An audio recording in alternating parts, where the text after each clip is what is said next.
अंबाला में पॉलिटिकल या यूं कहें कि राजनीतिक हलचल पूरी तरह से गर्मा गई है और आज सुबह की ये तस्वीरें हम आपको दिखा रहे हैं कि किस तरह से पंडित विनोद शर्मा हरियाणा जनचेतना पार्टी के संस्थापक अपने समर्थकों के साथ यहां पर अंबाला के डीसी जो रेजिडेंस है उसके बाहर धरने पर बैठ गए थे। देर रात लेट नाइट जो अंबाला में हाई वोल्टेज पॉलिटिकल ड्रामा चला था उसकी भी तस्वीरें हमने आपको देर रात लाइव दिखाई थी कि किस तरह से वार्ड नंबर 20 से कुछ उम्मीदवारों के नॉमिनेशन जो है वो रद्द कर दिए गए थे और वो उसी आपत्ति को दर्ज करवाने के लिए अंबाला के उपायुक्त निवास के बाहर धरने पर बैठे थे। लगभग 1:30 बजे से लेकर सुबह 4-4:30 बजे तक वो महिला उम्मीदवार यहां पर बैठी रही थी, लेकिन तब तक उनकी कोई बात नहीं सुनी गई थी। और अब से कुछ देर पहले पंडित विनोद शर्मा अपने उन्हीं उम्मीदवारों के समर्थन में यहां पर अंबाला के उपायुक्त निवास के बाहर खुद धरने पर बैठ गए थे, जिसके बाद अंबाला के उपायुक्त ने उन्हें बातचीत के लिए बुलाया है। और बातचीत में जो निष्कर्ष निकल कर सामने आया है उसमें यह बताया जा रहा है कि 11 से 11:30 बजे के बीच में एक मीटिंग रखी गई है और जो नामांकन रद्द करने की बात कही जा रही थी वो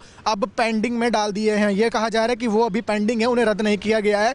खुद यहां तक ये बात भी सामने आई है कि अधिकारी जो हैं आला अधिकारी उन्हें भी नहीं पता है कि कानून ऐसे मामले पर क्या कहता है। यह भी सुनने में आ रहा है कि इस पूरे मसले पर अभी कानून में कोई ऐसा पॉइंट नजर नहीं आ रहा है जिससे कुछ ना कुछ हल निकाला जा सके या फिर किसी भी एंड पर बात खत्म की जा सके। फिलहाल पंडित विनोद शर्मा जो हैं वो खुद धरने पर बैठे थे। उसके बाद अंबाला के डीसी ने उन्हें बातचीत के लिए बुलाया और अब 11 से 11:30 बजे के बीच में इन नामांकनों का फैसला होगा और पता चलेगा कि वार्ड नंबर 20 की सियासत जो है वो किस तरफ जाती हुई नजर आ रही है। फिलहाल पंडित विनोद शर्मा से भी हमने बातचीत की है, उनका क्या कुछ कहना है वो एक बार नमस्कार सर। सारी रात हो गई पार्टी को लगातार जो हमारे कैंडिडेट्स के नाम रद्द हुए हैं 3 के, क्या अब मुलाकात हुई है, बात हुई है? हाँ, बात हुई है, रिप्रेजेंटेशन भी दी है, स्टेट इलेक्शन कमीशन से भी बात हुई है। तो क्या तर्क दिया 11 और 11:30 बजे के बीच का उन्होंने टाइम दिया है एसडीएम ऑफिस में, कोर्ट में। वहाँ ऑब्जर्वर आएंगे तो वो इसको इलेक्शन कमीशन की तरफ से वो इसका फैसला करेंगे कि क्या है। तो उनका कसूर नहीं है कैंडिडेट का, कोई चेकलिस्ट में बताया नहीं गया और एक ही वार्ड से 3-4 लोगों के जो कैंडिडेचर हैं उनके बारे में संशय पैदा की है। तो देखो क्या फैसला, जब ये फैसला होएगा। सर क्या धरना तब तक जारी रहेगा या आप लोग 11:30 बजे कोर्ट में जाएंगे? तो 11:30 बजे देर रात लगभग 1:30 बजे जिन पार्टियों के नामांकन रद्द किए गए उसमें जनचेतना पार्टी, कांग्रेस पार्टी भी शामिल थे। ऐसे में इस मामले की भनक लगते ही सुबह सुबह ही कांग्रेस के जो आला नेता हैं वो भी यहां पर पहुंचे हैं। मेयर पद की प्रत्याशी मीना अग्रवाल के पति पवन अग्रवाल भी यहां पर पहुंचे हैं और उन्होंने भी डीसी साहब से मुलाकात की है और उनसे भी यही कहा गया है कि आप भी 11 से 11:30 बजे आइए। एक ऑब्जर्वर जो है वो यहाँ पर नियुक्त किए गए हैं, वो ऑब्जर्वर ही आपको स्थिति जो है वो स्पष्ट करेंगे और उसके बाद ही कुछ ना कुछ जो स्थिति है वो क्लियर हो पाएगी। पवन अग्रवाल जो कि कांग्रेस से संबंध रखते हैं, उनका क्या कुछ कहना है एक बार वो भी सुन लीजिए। उन्होंने ये मैसेज कन्वे किया कि अभी आपका फॉर्म पेंडिंग है और उसके बाद ये लोग 1:30 बजे यहाँ आ गए।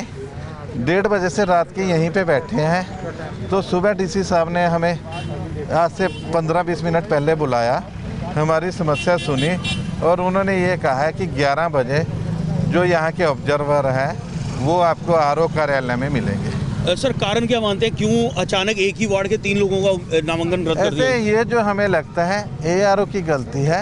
एक ही वार्ड के नहीं, एक ही आरओ के 5-6 फार्म हैं जो अभी पेंडिंग है, रिजेक्ट नहीं हुए हैं, अभी पेंडिंग है।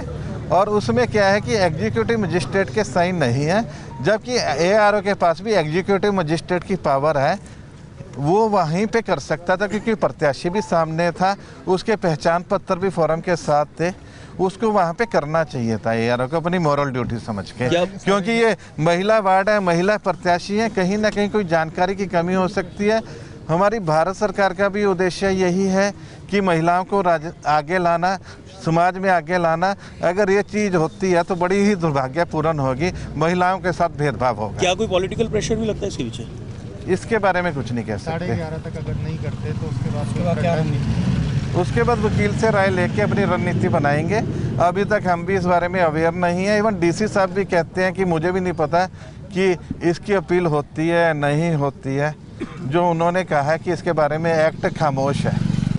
एक ही वार्ड से लगातार 3 से 4 प्रत्याशियों के नामांकन लेट नाइट रद्द कर दिए गए। उसके बाद सुबह ये हाई वोल्टेज जो राजनीति है अंबाला की देखने को मिल रही है। ऐसे में 11 से 11:30 बजे की वो अंबाला की घड़ी होगी जिस पर सभी की निगाहें टिकी होंगी, क्योंकि वार्ड नंबर 20 से जहां से ये उम्मीदवार जिनके नामांकन फिलहाल पेंडिंग बताए जा रहे हैं, ये खुद को स्ट्रॉन्ग वहां से कंटेंडर बता रहे हैं, कैंडिडेट बता रहे हैं, और कहा जा रहा है कि वहां से बीजेपी के जो उम्मीदवार हैं वो काफ़ी पीछे चल रहे हैं। हरियाणा डेमोक्रेटिक फ्रंट के वहां से उम्मीदवार हैं वो काफ़ी पीछे चल रहे हैं, लेकिन वहां से ये आज़ाद उम्मीदवार कांग्रेसी और जनचेतना के जो हैं उनमें कांटे की टक्कर, कांटे का मुकाबला बताया जा रहा था। ऐसे में 11 से 11:30 बजे के बीच में ऑब्जर्वर जब यहां पर पहुंचेंगे, प्रशासनिक अधिकारियों की इन पार्टी प्रतिनिधियों से बैठक होगी, उसमें क्या कुछ फैसला निकलकर सामने आएगा वो भी अपडेट लेकर आपके सामने हाजिर होंगे। फिलहाल देखते रहिए हमारी खबरें हमारे Facebook page Ambala breaking news पर, हमें यूट्यूब पर भी सब्सक्राइब कीजिए, साथ साथ अंबाला ब्रेकिंग न्यूज़ की ऐप भी डाउनलोड कीजिए।